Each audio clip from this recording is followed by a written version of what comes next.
न राहुल गांधी और न स्मृति ईरानी, अमेठी का असली किंग तो अखिलेश यादव हैं। अगर उतार दिया उम्मीदवार तो सबकी हो जाएगी हवा टाइट।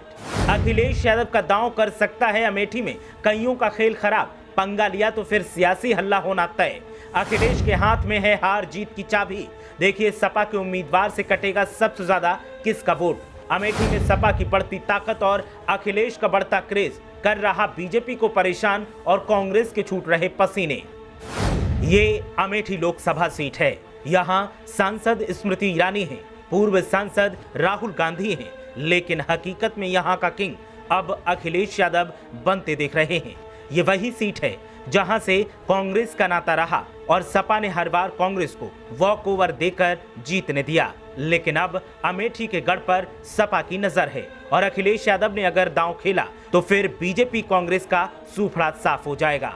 आप सोच रहे होंगे कि यह दावा अतिशयोक्ति है, तो फिर आज आपको आंकड़ों के साथ पूरा लेखा जोखा बताएंगे और दिखाएंगे कि क्यों अखिलेश यादव के सियासी संकेतों से बीजेपी की हवा टाइट है और खुद कांग्रेस रण में उतरने से पहले पसीना बहा रही है। एक एक पहलू का एक एक आंकड़ा आपको मिलेगा, बस आप आखिर तक हमारे साथ बने रहिए। दरअसल सपा का वॉकओवर कांग्रेस को जीत देता रहा। 2019 में कांग्रेस की हार और 2022 के विधानसभा चुनाव में सपा की परफॉर्मेंस ने अखिलेश यादव को इस अहम सीट पर ध्यान देने के लिए मजबूर कर दिया और अखिलेश यादव ने पाया कि अगर मेहनत की जाए तो जीत इतनी मुश्किल भी नहीं है। और जब गायत्री प्रजापति की बेटी की शादी में अखिलेश यादव पहुंचे तो फिर स्मृति ईरानी को सिलेंडर वाली मंत्री बताकर सियासी तीर दाग दिया। ऐसे में आइए ग्राफिक्स के जरिए जानते हैं कि अमेठी का वोट प्रतिशत और सियासी समीकरण क्या कहता है।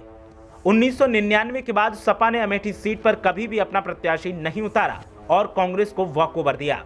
सपा के वॉकओवर का ही कमाल रहा कि हर चुनाव में राहुल गांधी अमेठी से विजयश्री हासिल करते रहे, लेकिन अब अखिलेश यादव आगामी 2024 में अमेठी सीट पर भी चुनाव लड़ने के संकेत दे रहे हैं। सपा अपने गठन के बाद सिर्फ अमेठी लोकसभा सीट से 2 बार चुनावी मैदान में उतरी और फिर वॉकओवर का दौर शुरू हुआ।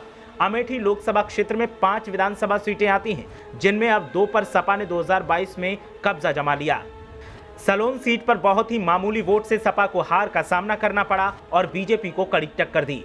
5 विधानसभा सीटों पर मिले वोट को देखें तो सपा को 2022 के चुनाव में 3,52,475 वोट मिले थे, जबकि बीजेपी को 4,18,700 वोट मिले। इस तरह बीजेपी 66,225 वोट ही सपा से ज्यादा पा सकी।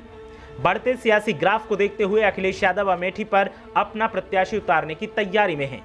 अमेठी लोकसभा सीट के जातिगत समीकरण को देखें तो दलित और मुस्लिम वोटर निर्णायक भूमिका में हैं। अमेठी में करीब 17 लाख मतदाता हैं, जिनमें 34% ओबीसी, 20% मुसलमान, 26% दलित मतदाता हैं। अमेठी लोकसभा सीट पर मात्र 8% ब्राह्मण और 12% में ठाकुर और अन्य वोटर्स शामिल हैं। दलित मतदाताओं में सबसे बड़ी आबादी पासी समुदाय की है, जो करीब 4 लाख और मुस्लिम 3.5 लाख हैं। ओबीसी में यादव मतदाता 2.5 लाख के करीब हैं, तो 1.5 लाख मौर्य समुदाय और 1 लाख कुर्मी वोटर हैं। बीजेपी के साथ सवर्ण वोटर पूरी तरीके से एकजुट है। ओबीसी, दलित, मुस्लिम वोटों पर अखिलेश यादव की नजर है। आजादी के बाद के विकास का हवाला देकर स्मृति ईरानी पिछले चुनाव में राहुल गांधी को मात देने में सफल रही थी, लेकिन इस बार उनके 5 साल के कामकाज को भी कसौटी पर कसा जाएगा। राहुल गांधी अमेठी से अगला चुनाव लड़ेंगे कि नहीं, ये तस्वीर अभी तक साफ नहीं है और कांग्रेस अगर दूसरा कैंडिडेट उतारेगी तो फिर वो कौन होगा। गांधी परिवार से बाहर का कोई अगर प्रत्याशी उतरता है तो फिर कांग्रेस के लिए वापसी करना मुश्किल हो जाएगी। ऐसे में सपा अपने जातीय समीकरण के बहाने अमेठी में जीत का परचम फहराना चाहती है। अगर सपा ने उम्मीदवार उतारा तो फिर बीजेपी और कांग्रेस दोनों के लिए मुश्किलें खड़ी हो जाएंगी। देखना यह है कि अखिलेश यादव का प्लान कितना सफल होता है और अमेठी का किंग वो कैसे सपा को बनाते हैं। ब्यूरो रिपोर्ट, मीडिया हलचल।